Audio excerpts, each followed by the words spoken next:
मोडका बाजारमध्ये वीज खांबावर झाडाची फांदी पडल्याने परिसरातील वीज पुरवठा गेल्या अनेक दिवसांपासून खंडित झाला आहे।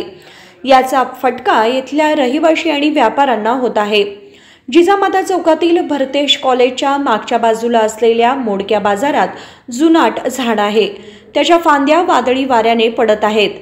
8 दिवसांपूर्वी एक फांदी विजेच्या खांबावर पडल्याने वीज पुरवठा खंडित झाला। सदर खांब मोडकळीस आला असून धोका निर्माण झाला आहे। याबाबत हेस्कॉमच्या अधिकाऱ्यांना कळवले असता 25,000 रुपये भरा, खांब बदलतो असे सांगितले जात असल्याचे शौकत नदाफ यांनी सांगितले। मोडका बाजारामध्ये वीज पुरवठा खंडित झाल्याने इथला व्यापार ठप्प झालाय, त्यामुळे व्यापारी आणि नागरिक त्रस्त झाले आहेत। हेस्कॉमने वीज खांब दुरुस्त करावा अशी मागणी होत आहे। कॅमेरामन संकल्प शिंदे समवेत चेतन लक्के बेलकर, KMM मराठी, बेळगाव।